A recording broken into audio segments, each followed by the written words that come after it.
Hello, ladies and gentlemen. Welcome to Full Court Press Basketball Debate. January 19th, 2015. Chris Guyette and Yvonne Juno back with you this week. Happy Monday. NFL games yesterday, but we're not concerned about NFL games.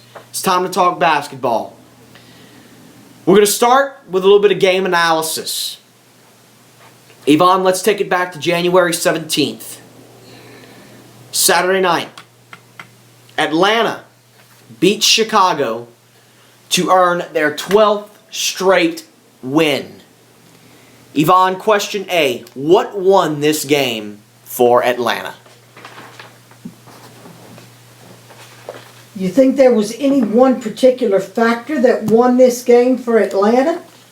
I think Atlanta's just on a roll, and I think that they have gotten to the point where they're reading each other's minds, and I think that it was just a hell of a good game. I don't think there's any one particular factor, because Chicago played a good game. I mean, Chicago played a good game, but Atlanta just outplayed them. And on the road, I might add. Now, if you would like to enlighten me as to one thing that you think won this game, that's great. But I think because it was a hell of a game. I don't remember what the score was at halftime.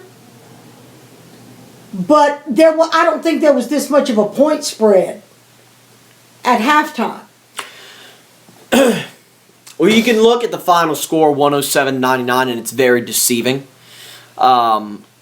Yeah, because it looks like they mopped the floor with it. It's very deceiving. Chicago was in this game the whole way. Oh, my gosh. Yeah, that's why I said I don't think it's any one particular Atlanta, thing. And Derrick Rose was awesome. And Atlanta won this game. Right. They did everything right. They had a few bumps in the road on the way. They gave up the lead a couple of times, but they never looked back. Atlanta just has it right now. Right. They are clicking on all cylinders. They are doing everything right. They are being coached magnificently. That's why I said it looks like they're reading each other's minds. Everybody is stepping up at the right times. Everybody is contributing. It is just going their way right now. Atlanta's the team to beat right now.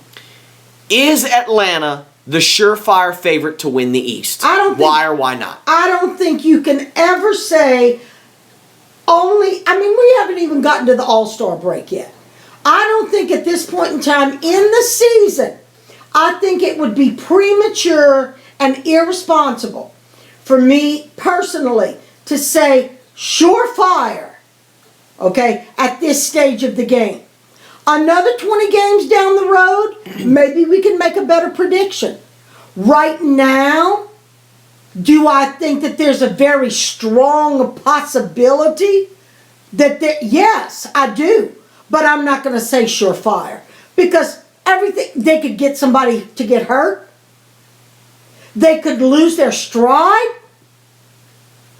I mean, you and I both know it takes a 2 to 3 lose streak of back-to-back games, and the whole complexion of that team changes. Well, the thing about it is, let's face reality here. They're not. Right now, yeah, they're number one in the East. Right now. And they're arguably the best team in the East. Right now, they're the team to beat. I just said that. But let's be honest here. There are more teams in the Eastern Conference than the Atlanta Hawks and the Cleveland Cavaliers. Mm-hmm. The Toronto Raptors, yeah, they're pretty good. The Washington Wizards are pretty good. Unbelievable lately. The Chicago Bulls are pretty good. Yeah. Milwaukee. Any one of the ones that you just mentioned could have like a They are making it. Could have like a 5-win streak and turn everything. They are making around. it very difficult. And see, look, the East is better than people are making it out to be, because in order to have the lead that Atlanta does in the Eastern Conference right now, they need a 12-game win streak. Right. That shows you right there how difficult the East is becoming. They're not the West, Right. but they Let's are put it becoming this difficult. way. If you compare the East and the standings in the East now versus how the season started when it looked like the West was just stacked so high that the East would never be able. I mean, it's totally changed. Now, if Atlanta continues to play the way that they are The playing, reality of it is that Atlanta is not going to continue the way. Okay, look. you can't make that prediction. There are. For argument's sake, they've played 35 games. No, 40 games. Okay. They're 33-8. They've played Yeah. 41 games. Okay, exactly half We're of the just season. now getting right. We're just now at half season. How much of a reality is it? Okay, because we know after All-Star break, that's when the schedule hits home. Oh yeah. That's when you have your divisional games. Yeah. That's when you have your conference games. That's what I Every said, game matters. Everything can change. 41. Okay? You're halfway done. Right. And you've got 33 wins. Right. How much of a reality is it that this team ends up with 66 wins? I mean, come on. 66-16, especially with the schedule. It could. With the schedule after All-Star break. It could, but the It's not odds probable. are not in their Okay, favor. come on. This is gonna be a 55-win team. There's no doubt in my mind that this team will end up either the 1 or the 2 seed in the East. Right. There is absolutely no doubt in my mind. Right. I'm sorry, I do not see 65-70 wins. I don't see it. Well, surefire favorite is not a term to use at this stage of the game for anybody on in either the East or the West. Let's go to the West. Okay. Golden State wallops Houston for the 3rd time this season. Yep. Yvonne, what, if anything, does this game show you? That Houston is terrified and scared to death of Golden State. Because Houston has been, come on. So this shows you more about Houston. Yeah. Oh, yeah, because come on, Golden State just lost to, they lost to OKC. They lost to, just this week. I mean, come on. We know Golden State's good. Come on. We know that Klay Thompson's finally earning his money. We know what's That's arguable. Well, he's doing a better job than he did at the beginning of the season. Okay? We know what Stephen Curry can do. We know that they're up there. Would I say they're the number 1 team? Absolutely not. Well, in the West right now, technically they are. Okay, well, I Record don't speaking. feel that way. Okay? After All-Star break, let's talk again. Okay? Especially in the West. But this shows me more about Houston. You want to talk about the intimidation factor? This shows me that Houston is scared of Golden State, and I don't know why, because Houston has a good team. I think they just like I'm sure we're going to talk about New Orleans and Philadelphia. I think that's what happened that night. And when you get that idea stuck in your head, if they would have lost once to Golden State, maybe even twice, but this is the 3rd time this season, they're scared. They go out on that court scared and intimidated. And you know what? Psychologically and motivationally speaking, if you're not in it in the head game before you go out there, you've already lost.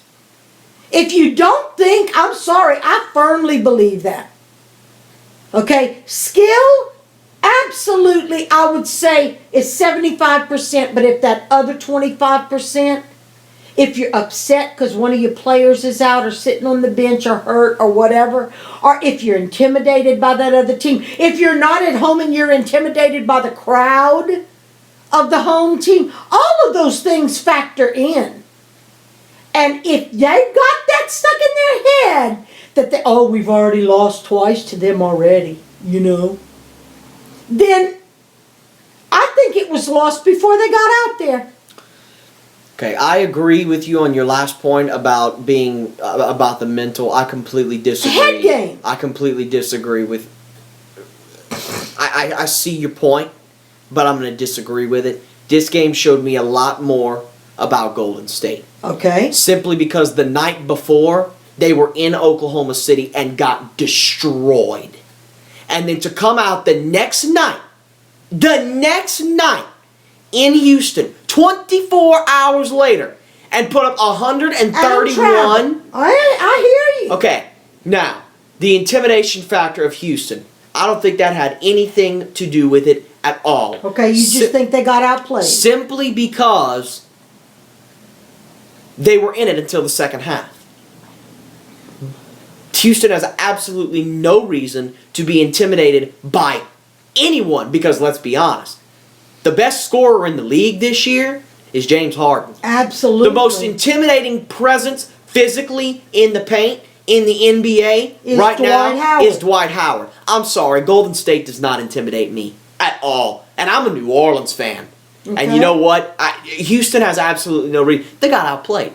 Golden State put up 131 points. Somebody outscore 131 points. They got outplayed. Okay, do you agree that also, if you're saying that the head part was not the reason that Houston lost, do you think that the head game of them getting walloped the night before was a very big factor in Golden State proving in their minds that we're here, we're not at home, we're going to prove we can do this? I think that had a little bit to do with it, but when you're on fire, you're on fire. But they weren't on fire the night before. They had 115 points the night before. Yeah. They should have won that game, but they gave up 127. Right. Okay, there's my point. Very high scoring. There's my point against OKC. About Golden State's lack of defense. Everybody talks about Golden State like they're some top echelon defensive team. They're not. I'm sorry. Yeah, they put up 115 points, great. But if you give up 127, you're going to lose the game. Mm-hmm. And we'll talk about this game a little bit later. But against Houston, to come out and put up 131 points after getting blown out by 12 the night before, that shows me something right there. Give me a water. I mean, it clearly shows me more about Golden State. Okay, well, I see, Top Shelf, I see everything you're saying, but I still think there's some validity to what I said.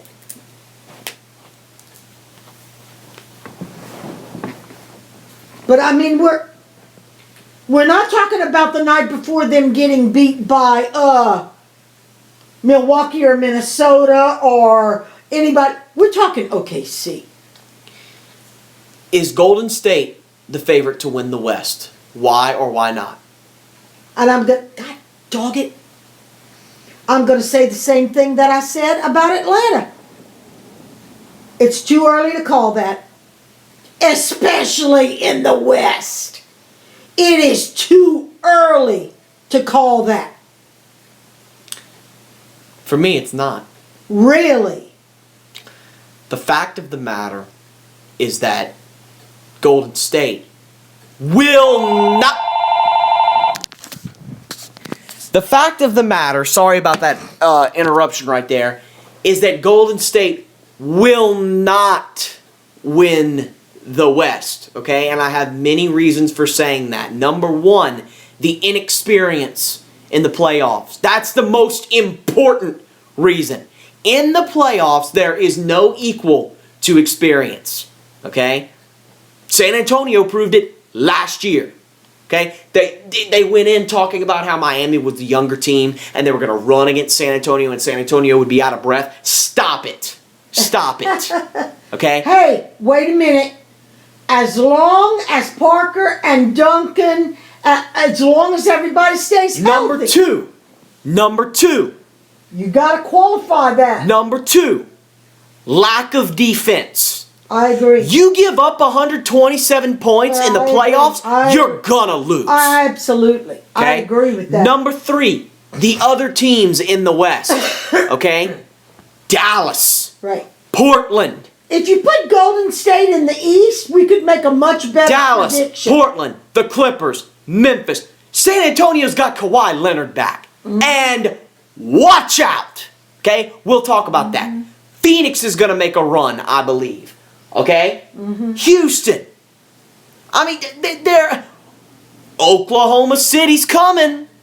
Okay? There are other Portland's teams. got 30-11. There are other teams in the West that I'm sorry I'm are sorry. better than Golden State. The deck is stacked against them. I'm sorry. That's the reality. Okay, we definitely agree on that. That's the reality. Okay. LeBron James on his last 3 games. Quote, "It's the best I've felt all year." Yvonne Juno, does this mean anything to you? Why or why not? Absolutely. Absolutely.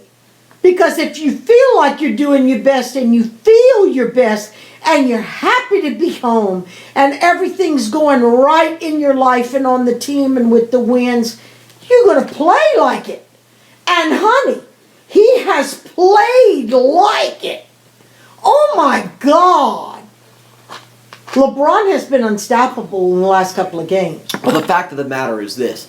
I mean, this is the LeBron that The fact of the matter is that LeBron James is unstoppable. yeah. Okay?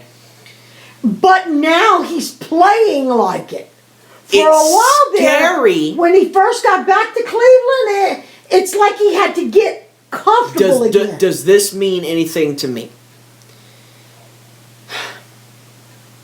Atlanta, Toronto, Washington, Chicago. Watch out. Yeah, That's what this means to me. absolutely. He is, by saying this in a roundabout way, and no, this is not his goal by saying this. But in a roundabout way, They're going to take it that way. he's putting all 4 of those teams on notice. Right. I agree. Watch out. And if he plays, if he continues to play the way that he's played in these last 3 games, they should be scared. It is scary to think that LeBron James just turned 30. It is scary to think that at 30 years old, it's hard to imagine we've been talking about LeBron James for 10 years now. I know. It is scary to think that these past 3 games is the best basketball he's ever played. At 30 years old, it is the most efficient basketball he has ever played. That is scary. Okay? Because I think he needed to get his footing being back in Cleveland. I really... It's scary. Because when he first went back, the beginning of the season, we were like, wait, what's going on? He did better than this when he was in Miami. But now, those top 4 teams better watch out. he is flying up and down Those that 4 court. teams better watch out. And not only for LeBron James, but with the way Kyrie Irving is playing. Oh my God. Okay, Kevin Love is finally starting to find a groove in Cleveland, which could be scary. Okay? If he can get well. Their bench is stacked with J.R. Smith and Iman Shumpert now. Those boys are going to be good Yeah. as the season progresses. Those top 4 teams in the East better watch out. I think it was about 3 or 4 weeks ago. We would have to go back and listen to one of our broadcasts. But you made a statement that I totally disagreed with. You said, and without argument, I think that LeBron James is the best player in the game of basketball right now. He is. Not when you said it 3 or 4 weeks ago. He wasn't playing the best, but he was the best. Okay. Today, I agree with you. He has been the best for the past 5 years. Today, I agree with you. He has been something. He has been, the reality of it is that he has been the best for the past 5 years. Because in the past 5 years, and I really hate to say this, Kobe has declined. Yeah. Okay? For the past 5 to 10 years, it has been between LeBron and Kobe. Who's better? The first 5 years, it was Kobe. There's no question about it. Right. But these past 5 years have been dominated by LeBron James. Dominated. That's the reality of it. Well, today, at this point in time, after the last few games I've seen, I would have to say Because that I agree with you 100%. you can be the best player in the game, but not be playing the best basketball in the game. There's a fine line there, but there is a line. I agree. Okay? Now, I agree. he is the best and is Playing like the best. Watch out. Yeah.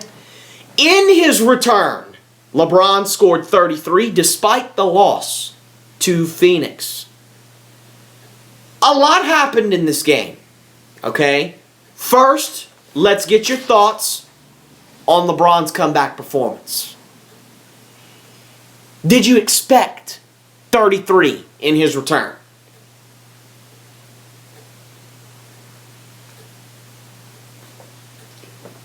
No. He did play. That was his comeback game, and I have right here. It was a very physical, very emotional, and it was kind of a bizarre game. I mean, the scores were all over the place. The fouling. I mean, it was just a really, really physical, hands-on game. No, I did not expect him to get 33 points. Well, this is the second time we've seen this season. Yeah. We saw it once. Kevin Durant came back and scored 44, I which is agree. just unprecedented. Okay? I agree. And now we've got LeBron coming back, Yeah. scoring 33. And for a while there, it looked like Cleveland might take it. And they only lost by 7 on the road. I know. It was and Phoenix is good. I Okay, know. let's not forget that. And let's also not forget that once a team is without their star player for a few games, they get out of their comfort zone and element, learn how to play a little bit different. Then when that person comes back, that's just human nature. Then when that person comes back, especially if they're the star of the team, which LeBron is, let's be honest, okay, then they have to relearn all over again. Not that they did not practice in preparation for this game. But it's like, okay, let me get my mindset and let me get my body back to playing around this other way of playing. So no, I did not expect. I thought it might be a win because on my pick sheet, I picked Phoenix to win. Yeah, I did too. We both did.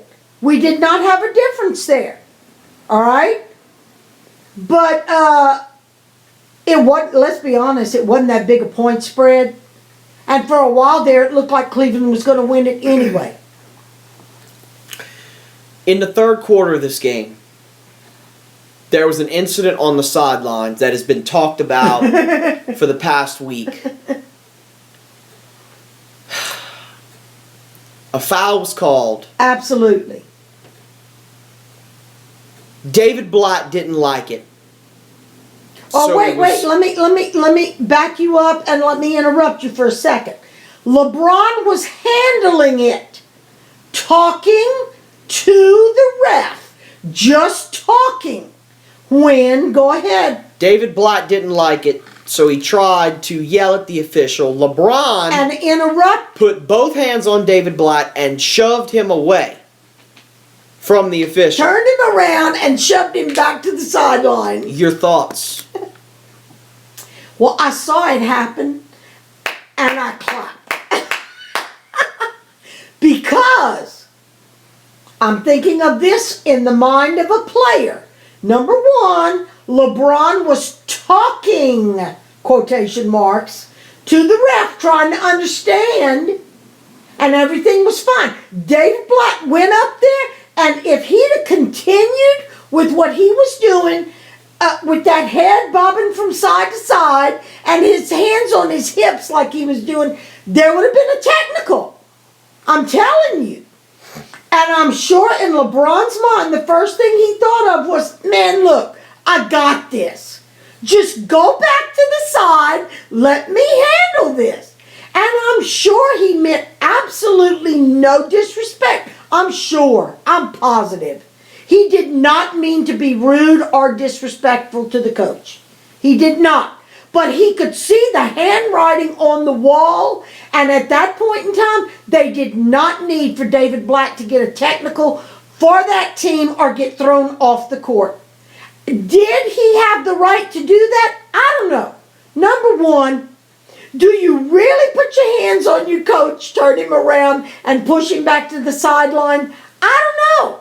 Is that the professional thing to do? I don't think so. Was it justified and called for? Yes. Because there was a technical coming.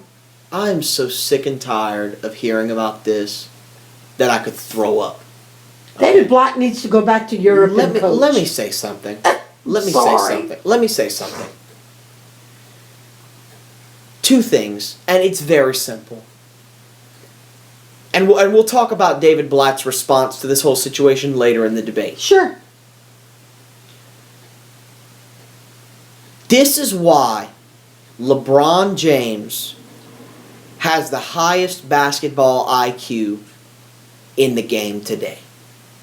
To your point about how he knew probably not even a technical, probably a flagrant one and an ejection was coming. Right. It was coming, honey. So LeBron, because the ref took a step back. For more than one reason, pushed David Blatt away because the media would have had a field day with the fact that David Blatt got ejected. Then imagine, Yvonne, if Cleveland would have gone on to win the game without David Blatt on the sideline. Yep. LeBron could see the future. LeBron's team. LeBron could see the future. He could see the 25 microphones in his face about, hey, y'all won that game without David Blatt. Do y'all really need him? Right. And the reality of it is, no, they don't. I agree. But LeBron James, being the human, being the humanitarian, he was dealing with and it. being the great player and professional that he is, did not want to answer that question with yes. He was handling it. LeBron does what LeBron does because LeBron is the smartest player in the league. Okay? He saved his coach. Sorry, excuse my French. He saved his coach's ass. Because I promise you, if David Blatt was not on that sideline and Cleveland wins that game, Cleveland has a new coach by the All-Star break. I promise you. Okay, Chris, I'm going to turn that around. It's not on our talk sheet.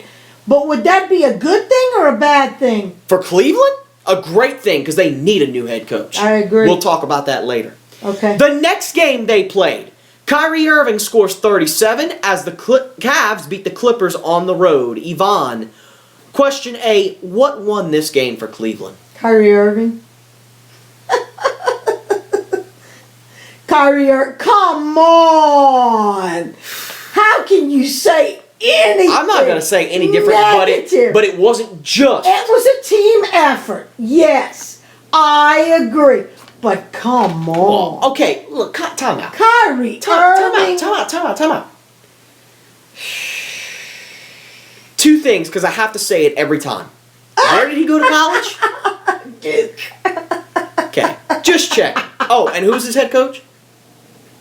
Just checking, okay? Coach K. Look, I love me some Kyrie Irving. I always have. Yeah. I remember last year when New Orleans played Cleveland, and New Orleans destroyed Cleveland early in the season. But you kept asking me right here in this room, who is that Irving kid? And I said, you watch out for this guy, Kyrie Irving. He proved me right in this game. This kid is unstoppable. He is so, and he's so. You know what I think impresses me the most about him? He's blasé. It's like he's so nothing. Blasé about the whole thing, and he never breaks a sweat. I love Kyrie Irving. He doesn't break a sweat. He's not. Kyrie Irving. Wait, he's not breathing heavy. He doesn't look like he's running laps up and down the court. You know what I like? He's amazing. And you know what I like? People were talking about Kyrie Irving because He is amazing. He went to Duke for only 1 year, and went into the draft. Why Austin Rivers is getting criticized? Okay, but let's be perfectly honest here. Wait, He was born with some of this skill. he was born ready for the NBA. Yeah, Okay. yeah. Question B. No, I don't want to talk about it. No. We talked a little bit about this off the air. Oh, we are No, I don't so wanna talking talk about about it. this. We are so talking about this. Chris Paul in this game. Ah. 15 points, 14 assists. Okay. Say that again. 15 points and 14 assists. 14 assists. Okay. Okay. The Kyrie Irving versus Chris Paul matchup was pretty good. It was amazing. Your thoughts on it? It was amazing. I could watch that all day long. That was amazing. It was phenomenal to watch.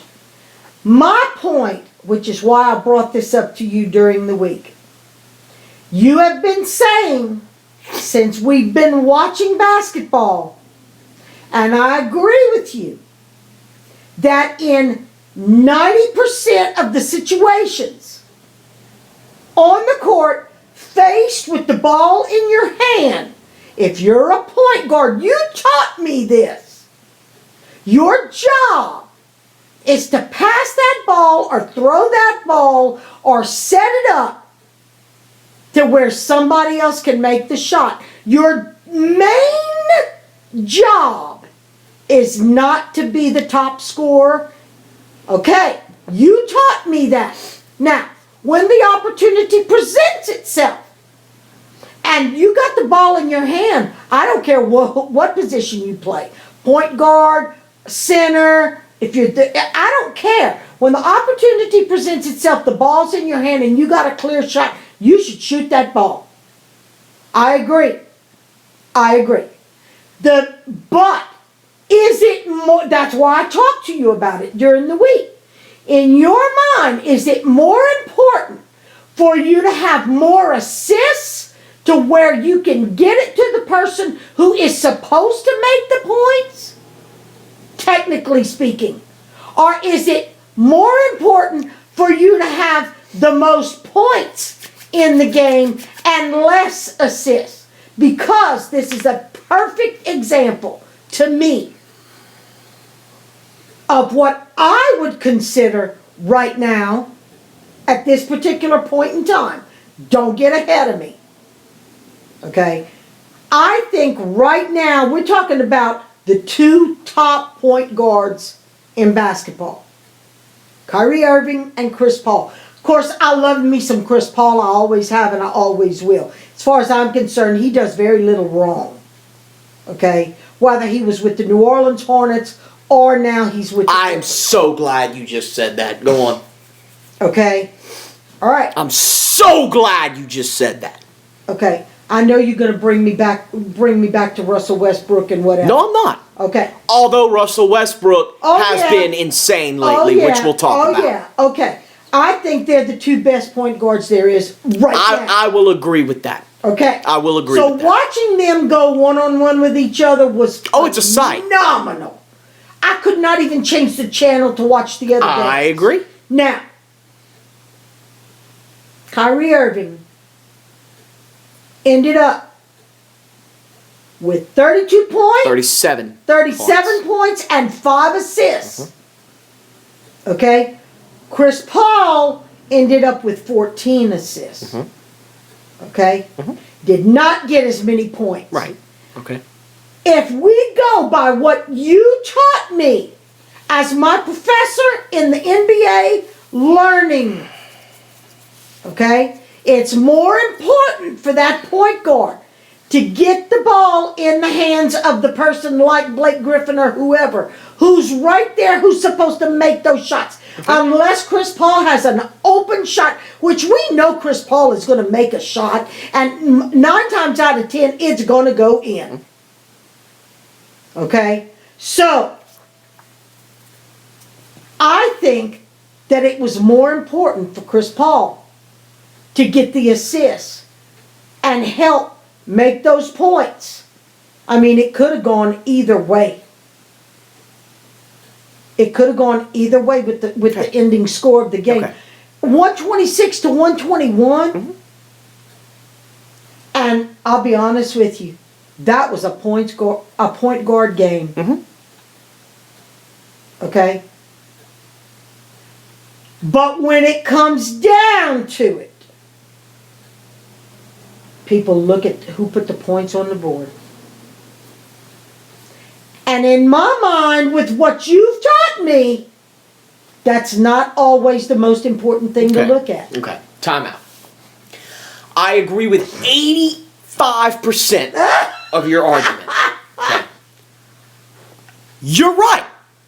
Okay, and hear me out because I'm about to finally shut the door on this case. No, you're not. Yes, I am. Okay, go ahead. Because I'm going to open you up to I've thought about this for 4 days in a way that I could bring you to the reality and to the core of what I'm trying to explain to you about Chris Paul. Okay. You're right. The point guard position was originated for facilitating purposes. You're Correct. right. That is what I taught you. Right. In that same breath, however, I taught you that different point guards play different ways. Absolutely. The point guard position has evolved. Chris Paul is your classic Isaiah Thomas, John Stockton, Steve Nash type of point guard.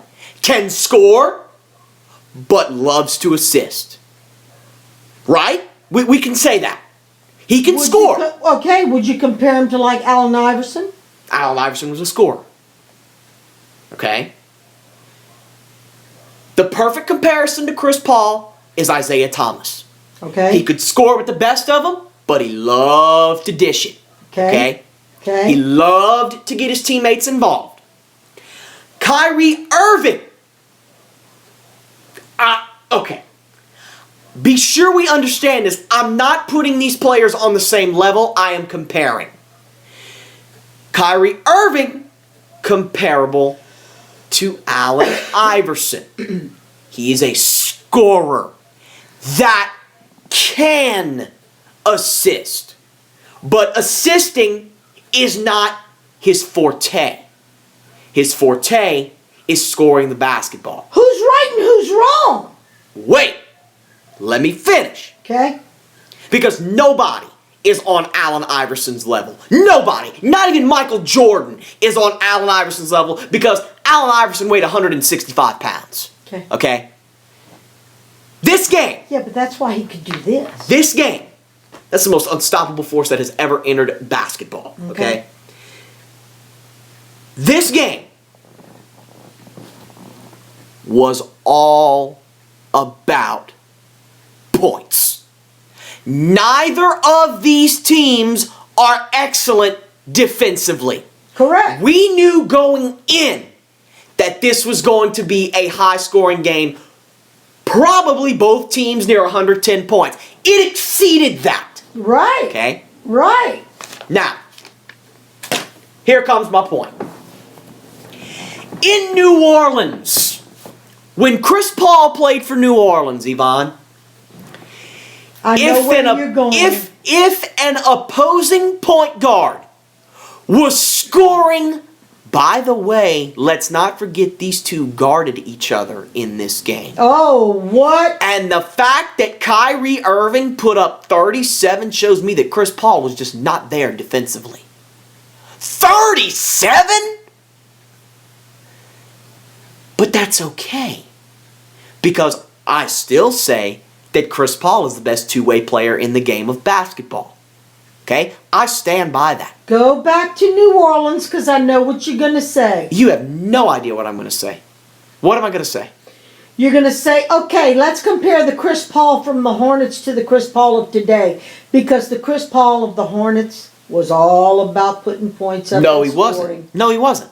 Chris Paul averaged 12 assists a game. No, you know what? You're right. Because the alley-oop was originated when Chris Chris Paul and Tyson Chandler. And that's an assist. That's right. That's an assist. Chris Paul averaged almost 13 assists in his days Yeah. in New Orleans. You're right. Here's where I'm going that. with this. I'm going somewhere that I actually haven't gone with Chris Paul. Okay. And it's going to open you up. Okay? This game was all about scoring. And you know what? Scoring is a mindset. You have to want to score the basketball. It doesn't just happen. You have to want it.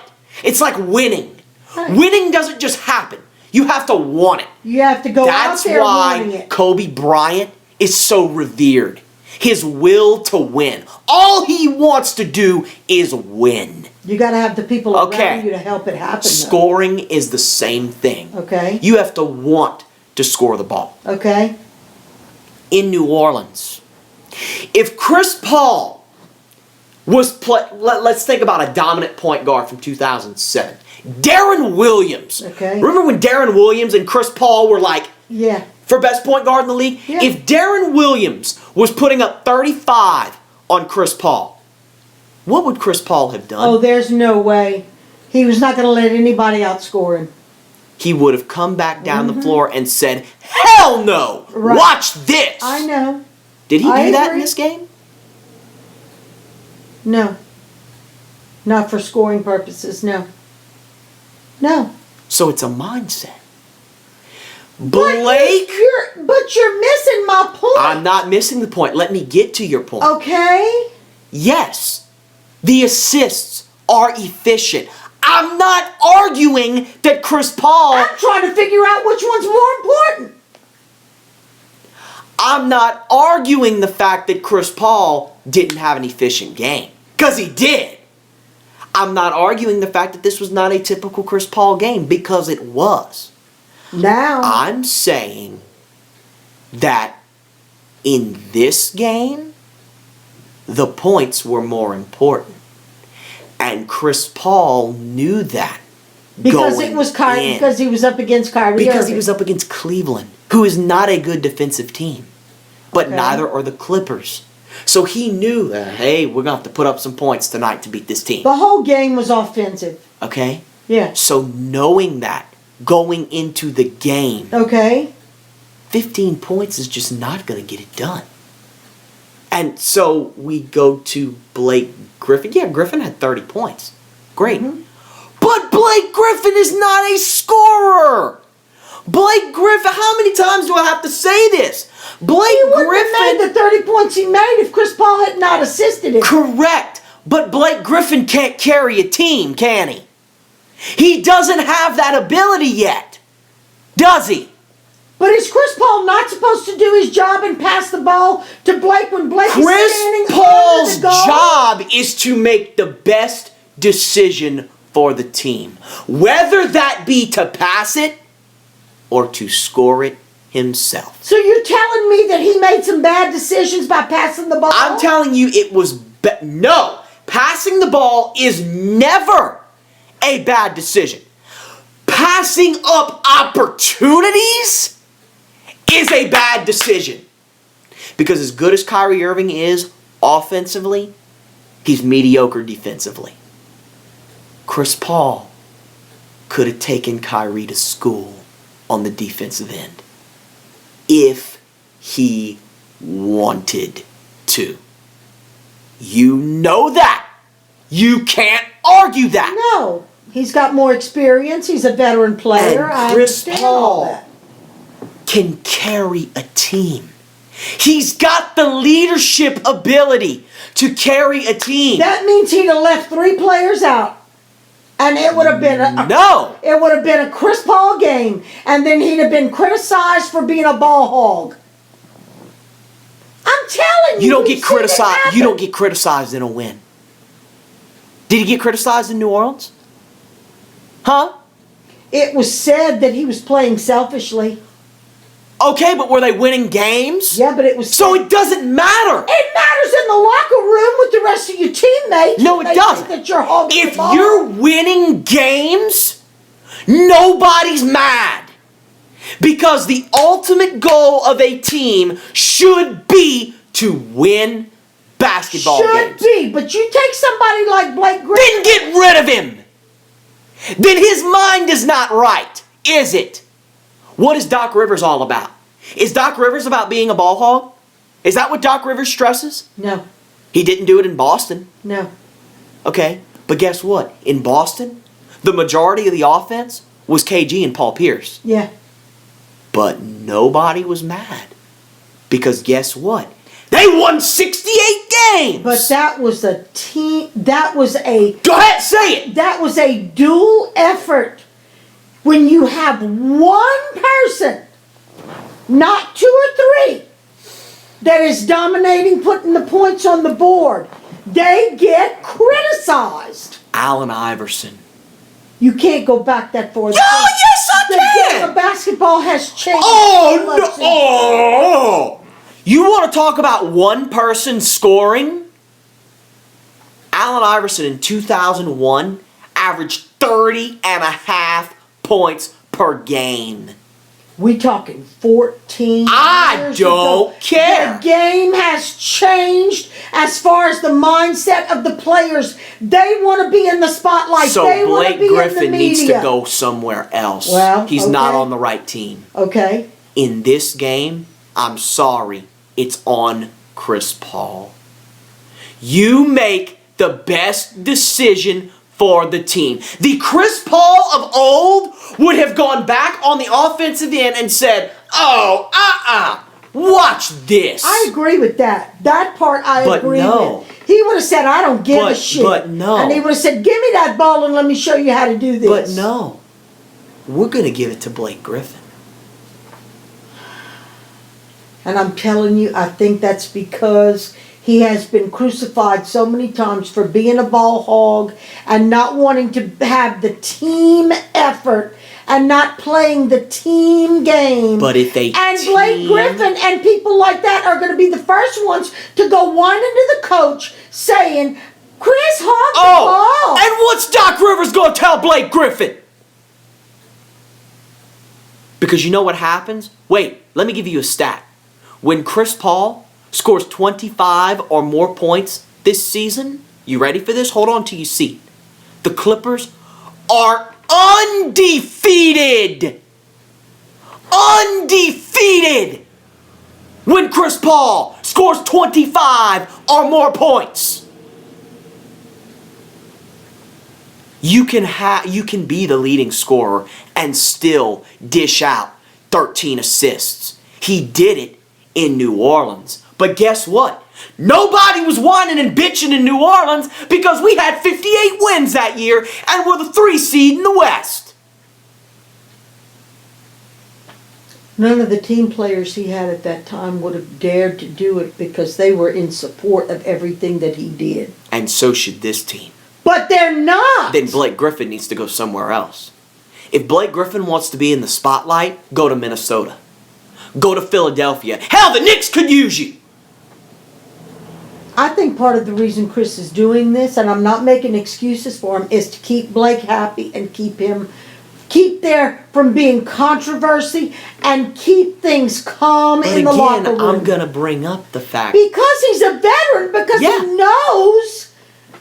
knows how to keep people happy. Wait. Here's my last point. Chris Paul's been in the league for 10 years. Yeah. How many rings does he have?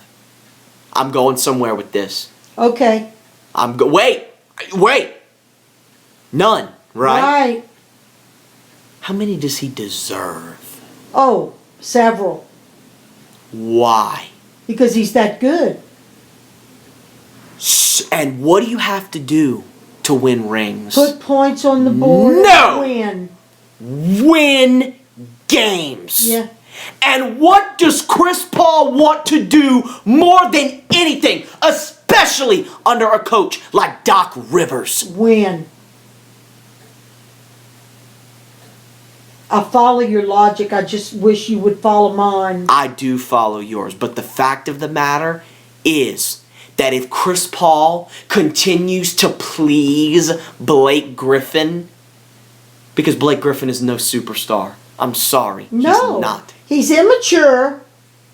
He hasn't been playing that long. He doesn't have the experience. He doesn't know how to carry a team. No, he doesn't. Chris Paul does. And he's a complainer. trying to keep the team calm. And lose games while you're Well, I know. That's not going to win you a ring, CP3. You don't. Okay, please don't let it be mistaken. I am talking about Chris Paul like this because I love him.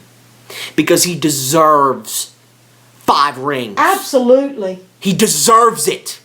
He's earned it. And he's too good not to have one.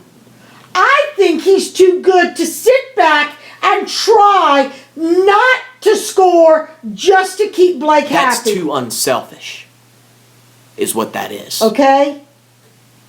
That is being too unselfish. Okay, are you going to fault him for that? If you're losing games, what other choice do you have? Then why doesn't Doc tell him something? He can, Yvonne, but you know what? When you get on that court, You got to do what you got to do. you make the best decision for the team. If that best decision is to put up 45 freaking points, then you do it.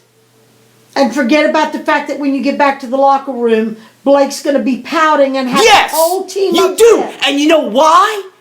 Because J.J. Redick, Jamal Crawford, Matt Barnes. Well, I know one thing. Kyrie Irving didn't care Time what out. anybody had to say about the way he played. And look who's on his team. Uh-huh. Okay? And wait. Yeah. J.J. Redick, Jamal Crawford, DeAndre Jordan, Matt Barnes. You know what they would have done in the locker room? They would have come up to Chris Paul and said, "Hey, man, hell of a game, dude. Way to go. We just won." And in the end, isn't that what's important? Yeah, but you're not going to compare the mindset and the maturity of LeBron James and Chris Bosh and those kind of people up against somebody like Blake Griffin. I'm not comparing anything. I'm saying that the because team's they, goal... I'm sure, they were thrilled with everything Kyrie Irving did. The team's goal is to win a game. And if that is not your goal... Yeah, it should be. And if that is not your goal, you need to go somewhere else. Because the old Chris Paul didn't care what anybody thought or had to say. He would whisper or give Tyson Chandler a look, and Tyson knew to go stand under the goal because Chris was going to... still averaged 12.5 assists. That's what I'm trying to get to you. You can do both.